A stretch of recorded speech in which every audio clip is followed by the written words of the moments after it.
High বন্ধুরা, আমি মমতা মান আবার চলে আসলাম তোমাদের সামনে নতুন আর একটা রেসিপি নিয়ে। আজকে আমি বানাবো বন্ধুরা তিল চচ্চড়ি। তো কীভাবে বানাই তোমরা আমার সঙ্গে থাকো আর দেখতে থাকো।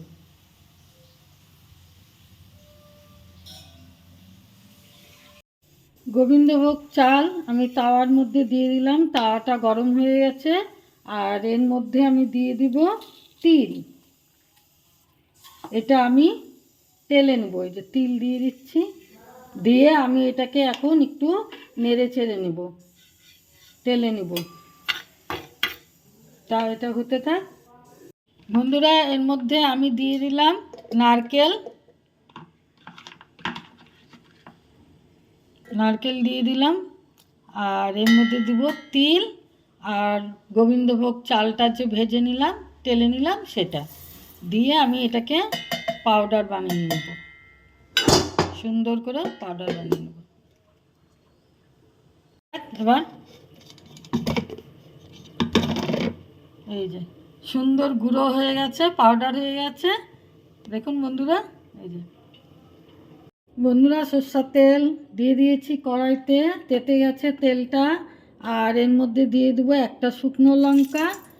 আর এখানে মানে অনেক রকম সবজি আছে, লাউ, বেগুন, মূলো, মানে অনেক রকম সবজি, শীতের যা যা সবজি আছে সব সবজি আমি কেটে ভালো করে ধুয়ে নিয়েছি।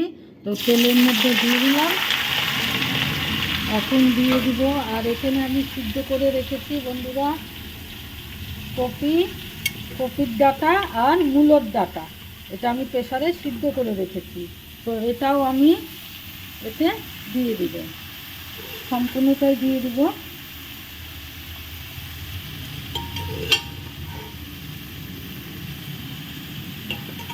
দিয়ে এর মধ্যে আমি পরিমাণ মতো লবণ দিয়ে দিব আর পরিমাণ মতো হলুদ দিয়ে দিব,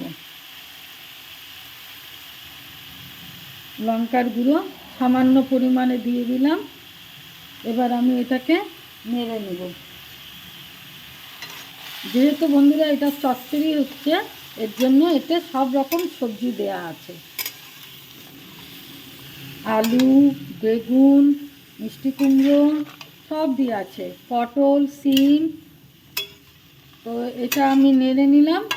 এখন আমি এটাকে কিছুক্ষণের জন্য ঢেকে দেবো।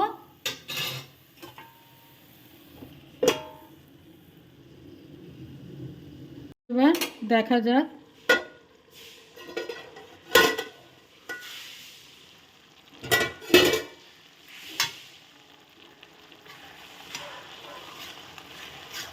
বেশ ভালো সিদ্ধ হয়ে গেছে। তো এখন আমি এটার মধ্যে মশলা দিয়ে দেব।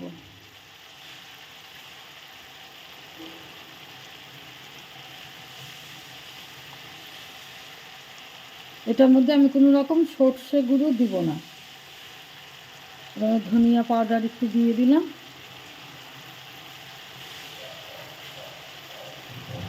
একটু জিরে পাউডার দিয়ে দিলাম। চচ্চড়ি মানেই তো সর্ষে দিতে হয়, কিন্তু আমি এটাতে কোনো রকম সর্ষে দেব না।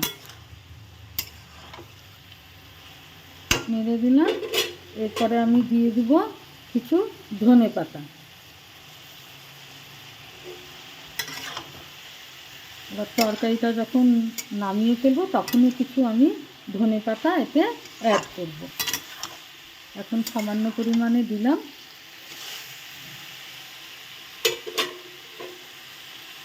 আর এর মধ্যে দেবো এখন এই যে নারকেল আর চাল আর হলো তিল তেলে রেখেছিলাম, সেটাকে বেটে নিয়েছি।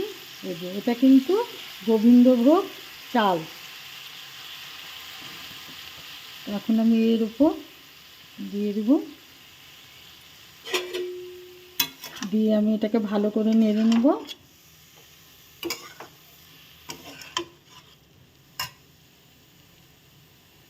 সামান্য পরিমাণে চিনি দিয়ে দিব। এটাকে এখন ভালো করে নেড়ে নেব, যতক্ষণ না চিনিটা গলে যাচ্ছে ততক্ষণ আমি এটাকে ভালো করে নেড়ে নেব। চিনিটা গলে গেছে, তো এখন আমি এর মধ্যে সামান্য পরিমাণে একটু কাঁচা তেল দিয়ে দেবো, সরষের তেল। তাহলে কি ঝাঁঝ ঝাঁঝ লাগবে, একটু তরকারিটায় খেতে খুব সুন্দর টেস্ট লাগবে। দিয়ে আমি এখন একটু নেড়ে নেব, নেড়ে নামিয়ে নেব। ব্যাস কমপ্লিট হয়ে গেছে, তিল চচ্চড়ি কমপ্লিট। কমপ্লিট হয়ে গেছে তিল চচ্চড়ি। তো এর ওপর আমি একটু এই মশলাগুলো ওপরে ছড়িয়ে দিব। এটা হলো যে মশলাটা আপনাদের সামনে করলাম সেটাই, গোবিন্দভোগ চাল, তিল আর নারকেল, ওটা একটু উপরে ডেকোরেশনের জন্য ছড়িয়ে দিলাম। হয়ে গেছে তিল চচ্চড়ি রেডি। বন্ধুরা, রেডি হয়ে গেছে তিল চচ্চড়ি। এটা খুব টেস্টি হয়েছে, দেখতেও খুব সুন্দর হয়েছে আর খুব সুন্দর গন্ধ বের হয়েছে। তো আপনাদের যদি আমার এই রেসিপিটা ভালো লেগে থাকে তাহলে প্লিজ লাইক, শেয়ার, কমেন্ট করবেন আর সাবস্ক্রাইব করে আমার চ্যানেলটার পাশে থাকবেন।